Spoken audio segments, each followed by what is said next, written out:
എല്ലാവരും സുഖമായിരിക്കുന്നല്ലോ അല്ലേ? ഓക്കെ, നമുക്കിന്ന് കണ്ടുപിടിക്കേണ്ടത് എന്തുകൊണ്ടാണ് ഈ ചേച്ചി ദേഷ്യപ്പെട്ടിരിക്കുന്നതെന്നാണ്.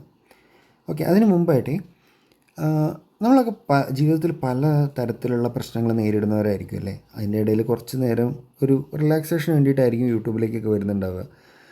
സോ ഇങ്ങനത്തെ വീഡിയോസൊക്കെ കാണുമ്പം ചെറുതായിട്ടെങ്കിലും നിങ്ങൾക്കൊരു സ്ട്രെസ് റിലീഫ് അങ്ങനെ എന്തെങ്കിലും കിട്ടുന്നുണ്ടെന്നുണ്ടെങ്കിൽ ഉറപ്പായിട്ടും ഒരു ലൈക്കും ഒരു കമൻറ്റും തരണേ. നമുക്ക് വീഡിയോയിലേക്ക് കിടക്കാം. ഓക്കെ, നമുക്ക് വീഡിയോ കാണാം. ചേച്ചി എന്തോ അരിഞ്ഞുകൊണ്ടിരിക്കുകയാണ്. പെട്ടെന്ന് ആണ് ഓർത്തത്, പോകുന്നു, ഹസ്ബൻഡിൻ്റെ അടുത്ത് ദേഷ്യപ്പെടുന്നു. എന്തായിരിക്കും കാരണം? ഓക്കെ, ഇവിടെ അവരുടെ വെഡ്ഡിങ് ഫോട്ടോ ഉണ്ട്. ഇവിടെ ആൾ അരിഞ്ഞുകൊണ്ടിരിക്കുന്നതിൻ്റെ ഇടയിൽ എന്തോ കണ്ടിട്ടാണ് ഇത്. ഓക്കെ, ആനിവേഴ്സറിയാണ്, അതാണ്.